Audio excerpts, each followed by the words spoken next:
Hello बच्चों, मैं हेमंत प्रजापति आप सबका स्वागत करता हूँ अपने चैनल एचपी केमिस्ट्री क्लासेस में।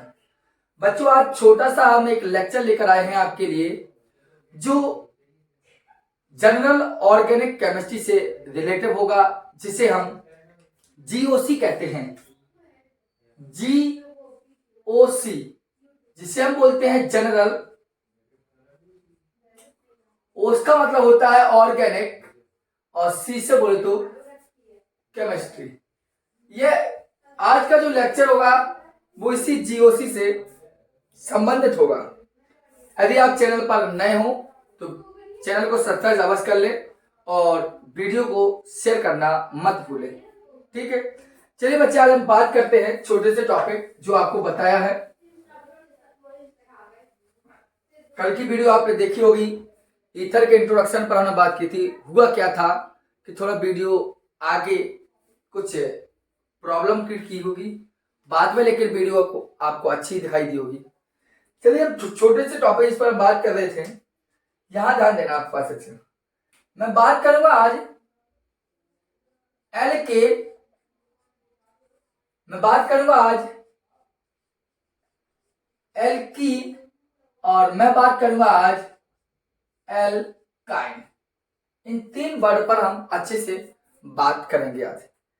जैसे कि एल्केन हो चाहे कुछ भी हो, इंग्लिश वर्ड में भी इसको हम एल्केन ही कहते हैं, इसको हम एल्कीन कहते हैं, इसको हम एल्काइन कहते हैं। ठीक, ये आपको वही चीज होगी। आप देखिए, एल्केन, एल्कीन और एल्काइन, ये तीन वर्ड के बारे में हम समझेंगे। आप ध्यान दीजिए, आप एल्केन के उच्चारण करिए और जब एल्केन का उच्चारण करते हैं तो पीछे हमें मिलता है एन। एल्केन मतलब मिलता है क्या है, एन। और कहां मिलता है, पीछे मिलता है। इसलिए एल्केन का जो सफिक्स, एल्केन का जो सफिक्स जिसे हम बोलते हैं अनुलग्न, जो एल्केन का सफिक्स आता है, जो अनुलग्न होता है, वो होता है एन। क्या होता है, एन। एल्केन का जो अनुलग्न होता है वो होता है एन, या इसको ऐसा लिखते हैं ए एन। समझ बात को। अगर एल्कीन का आप उच्चारण करते हैं तो यहां मिलता है ईन, या इसी को बोलते हैं ईन, हिंदी वर्ड में ऐसा लिखते हैं। और ये आयन का उच्चारण करते हैं एल्काइन का, तो आपको मिलता है आयन, जिसको हम ऐसा भी लिखते हैं आ एन। बताइएगा, समझिए। मैंने कहा कि तीन श्रेणियां हैं, एल्कीन, एल्कीन, एल्काइन। एल्कीन का सफिक्स होता है, अनुलग्न होता है एन। एल्कीन का ईन, एल्काइन का आइन। ये तीन सफिक्स होते हैं, तीन अनुलग्न होते हैं। अगर हम इनकी नॉर्मल फॉर्मूले की बात करें, बारे में बात करें, जिसे हम बोलते हैं सामान्य सूत्र, तो आप स्पष्ट रूप से जानते हैं सामान्य सूत्र क्या होता है एल्कीन का। वो होता है CnH2n+2। एल्कीन का होता है CnH2n और एल्काइन का होता है CnH2n-2। यही तो होता है। ये आपका एल्केन, ये एल्कीन और एल्काइन, इनका एक नॉर्मल फॉर्मूला है आपके लिए। दूसरी बात आप ध्यान दें, और क्या होता है, तो आप ध्यान देना कार्बन, इनकी कार्बन की बंध क्या होता है इनमें, अर्थात कार्बन में जो बंध होता है वो कैसा होता है आपके एल्केन में।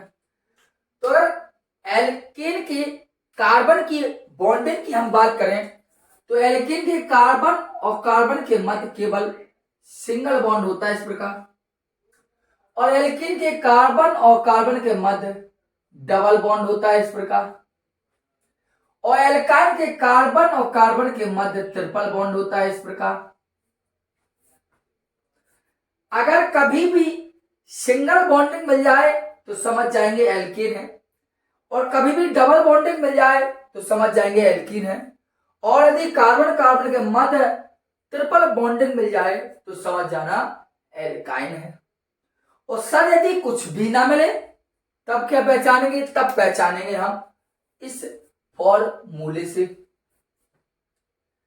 जब ना सिंगल बॉन्डिंग हो, ना डबल बॉन्डिंग हो, ना ट्रिपल बॉन्डिंग हो, तब पहचानेंगे किससे? इन सूत्रों से। सूत्रों से कैसे पहचानेंगे, इन फॉर्मूलों से कैसे जानेंगे? तो आप कॉमन सी बात जान लीजिए, यहां हाइड्रोजन कितना है? 2n। किससे है? कार्बन से। हाइड्रोजन कितना है? 2n, अर्थात दुगना, लेकिन किससे? कार्बन से। और साथ में क्या है? 2 अधिक है। जब हाइड्रोजन कार्बन से दुगना से 2 अधिक हो तो एल्कीन। जब हाइड्रोजन केवल दुगना हो, किससे? कार्बन से, तो एल्कीन। और हाइड्रोजन कार्बन से दुगने से 2 कम, तो वो एल्काइल। केवल दुगना हो, जस्ट डबल हो, दुगने से 2 एक्स्ट्रा, तो एल्कीन है। दुगना ही रहे तो एल्कीन है, और दुगने से 2 कम तो समझ जाना एल्काइन। समझ में आई बात बोले? इसे बोलते हैं एल्केन, एल्कीन, एल्काइन। कैसे बोले? जैसे ऐसे। देखिए, हमने रख दिया C2H6, हमने रख दिया C2H4, हमने रख दिया C2H2, हमने दिया C3H6। देखिए, एक एक एग्जाम्पल अब बात करते हैं, थोड़ा लिखना, देखो वीडियो सीखे कि नहीं है। चलिए, स्पष्ट दिखाई दे रही होगी आपको। अब ध्यान दीजिए, प्रक्रिया क्या है? तो प्रक्रिया में देखना कि मैंने आपको बताया कि यदि कार्बन कार्बन की बॉन्डिंग अगर सिंगल है तब तो वो एल्केन है, और यदि कार्बन कार्बन की बॉन्डिंग डबल है तो वो एल्कीन है, और कार्बन कार्बन की बॉन्डिंग ट्रिपल है तो वो एल्काइन है। अब सर कार्बन कार्बन की बॉन्डिंग यहां नहीं दिखाई दे रही है, सर कार्बन कार्बन की बॉन्डिंग यहां भी नहीं दिखाई दे रही है, और सर कार्बन की बॉन्डिंग यहां भी नहीं है, और सर कार्बन की बॉन्डिंग यहां भी नहीं है। तब कैसे प्रक्रिया बनाए, तब हम कैसे पता लगाएं कि कौन किस श्रेणी का सदस्य है?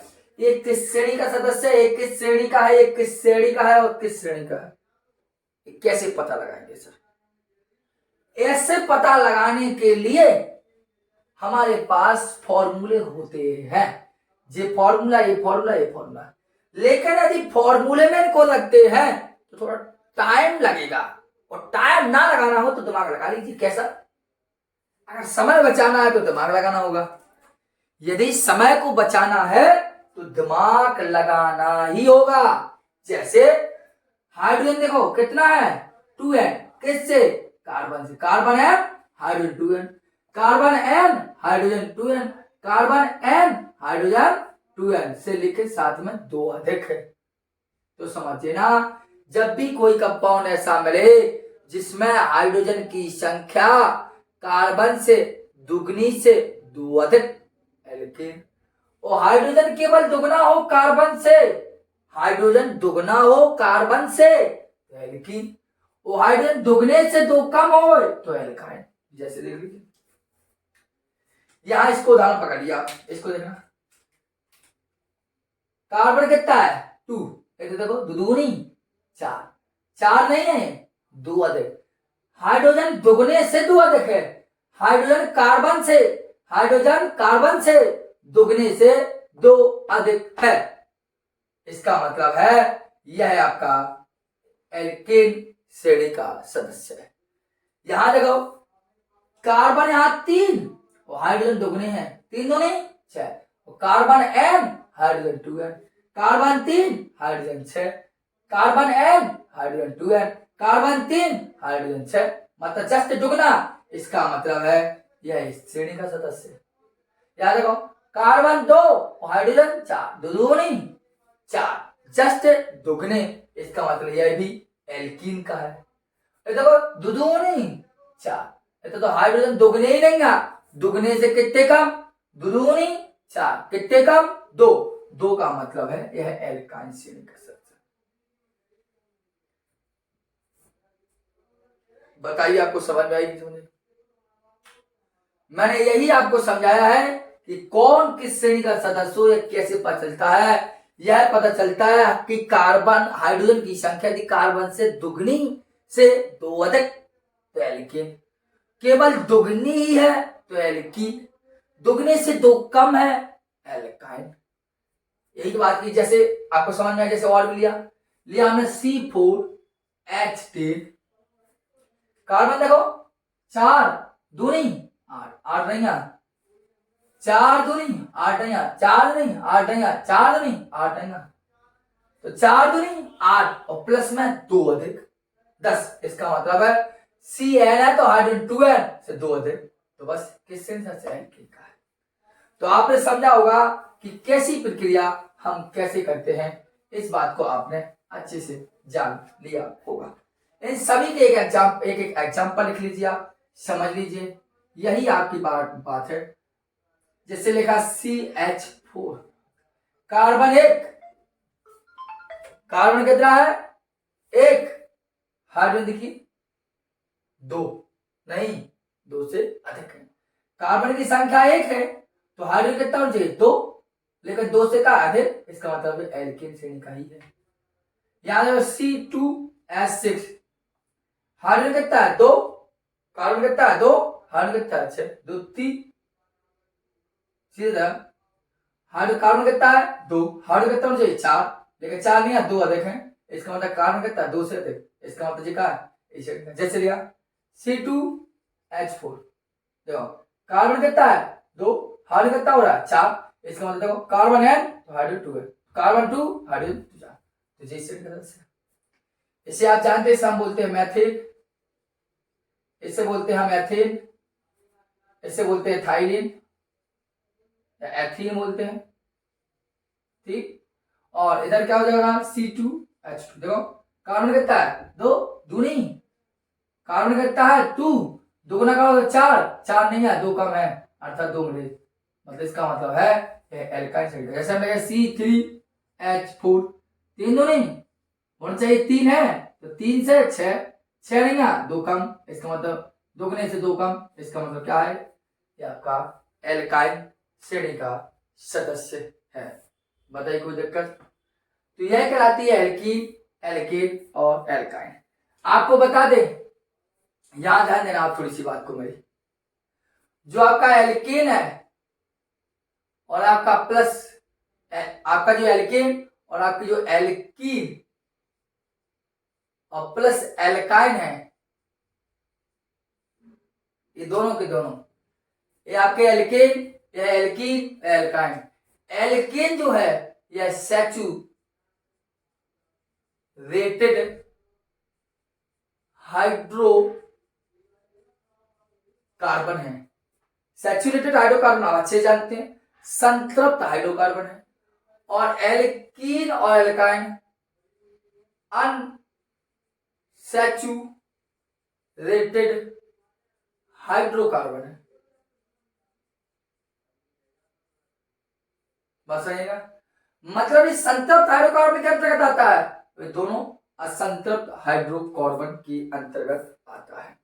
बताइए कोई सवाल, दिक्कत, कोई समस्या, एनी प्रॉब्लम, डाउट क्लियर कर लीजिए सर, नहीं तो बस इसको नोट कर लीजिए और वीडियो को जितना हो सके उतना प्रसार कीजिए, जितना हो सके उतने दूर तक इसको भेजिए और कहिए कि हाँ पढ़ाई अभी भी बाकी है और पढ़ाई अभी भी होती है। तो बताइए बच्चों, आज का ये लेक्चर आपको कैसा लगा, कमेंट बॉक्स में कमेंट अवश्य बताना, बार बार आपसे विनती है, और वीडियो को जितना हो सके उतना फैलाना, और यदि आप चैनल पर नए हो तो चैनल को सब्सक्राइब अवश्य कर लें।